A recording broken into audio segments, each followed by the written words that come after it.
कांग्रेस बात कर रही है शैडो कैबिनेट की। अगर ये शैडो कैबिनेट होगा तो ये शैडो कैबिनेट का प्रधानमंत्री कौन है? अभी तक ये कोई चर्चा हम लोगों के सामने नहीं आई। और अगर शैडो कैबिनेट में ऑप्शन होंगे कई प्रधानमंत्री के, तो कई प्रधानमंत्री होंगे।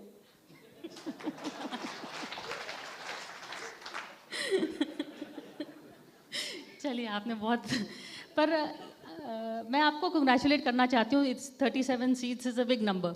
तो ये आपकी समाजवादी पार्टी और नेताजी की समाजवादी पार्टी में क्या फ़र्क है? पहले कहा जाता था कि Samajwadi party there was also allegations था कि ज़्यादा गुंडा की पार्टी है, it was more backward, not into computers.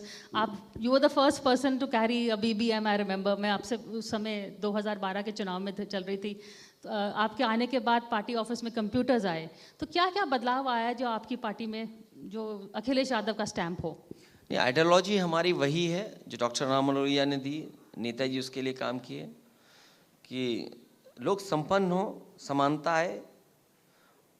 ये अलग बात है कि उस समय की जो परिस्थितियां थीं, उन परिस्थितियों में नेताजी लड़ रहे थे चुनाव, और आज जब परिस्थितियां बदल गई तो उन परिस्थितियों के हिसाब से जो बदलाव ला सकते थे वो समाजवादी पार्टी में हम लोग लाए।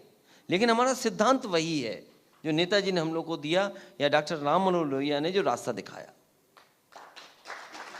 और जहाँ तक कंप्यूटर, नई टेक्नोलॉजी, एक्सप्रेसवे की बात करना, मेट्रो लाना, या सिटीज़ के लिए अर्बन प्लानिंग क्या हो सकती है, वो एक, क्योंकि उस समय इतने रिसोर्सेज नहीं थे, आज रिसोर्सेज ज़्यादा हैं। उस समय सिटी छोटे थे, आज सिटीज़ बहुत बड़ी हैं, अर्बन प्रॉब्लम है। आपका सॉलिड वेस्ट मैनेजमेंट कैसे चलेगा? आप सोचिए कितना दुर्भाग्य है। दुनिया क्या सोच रही होगी कि दिल्ली राजधानी, उसमें पानी भर गया, बच्चों की जान चली गई, और बच्चों को इतना भी वक्त नहीं मिला कि वो अपनी जान बचा पाते। तो सोचो आज हमारे क्या इश्यूज़ हैं। तो जो इश्यूज़ थे उसके हिसाब से जो परिवर्तन ला सकते थे वो हम लोगों लाए। और मुझे खुशी इस बात की, जब लैपटॉप डिस्ट्रीब्यूशन के प्रोग्राम को हम लोगों ने आगे बढ़ाया तो नेताजी उस चीज़ के साथ साथ थे।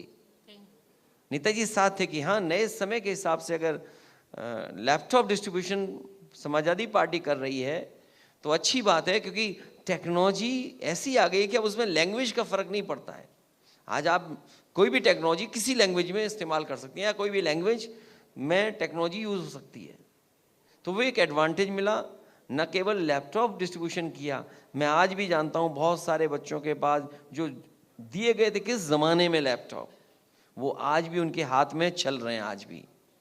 और केवल यही नहीं लैपटॉप डिस्ट्रीब्यूशन, बल्कि देश का सबसे बेहतर पुलिस को रिस्पांस सिस्टम दिया था डायल 100।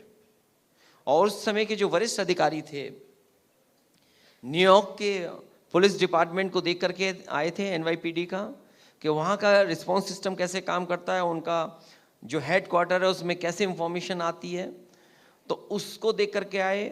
सिंगापुर का रिस्पांस सिस्टम देखा उन्होंने पुलिस का। उसके बाद हम लोगों ने अपनी परिस्थितियों के हिसाब से प्रोफेसर वेंकट को साथ लेकर के वो डिज़ाइन किया। वो देश का आज भी सबसे बेहतरीन पुलिस के पास रिस्पांस सिस्टम है। तो न केवल हम लोगों ने लैपटॉप डिस्ट्रीब्यूशन किया, बल्कि टेक्नोलॉजी से कैसे हम एक डिपार्टमेंट में स्ट्रक्चरल चेंज ला सकते हैं, वो भी करके हम लोगों ने यूपी में दिखाया। और आपको फोटोग्राफी का भी बड़ा शौक है, तो आजकल टाइम मिलता है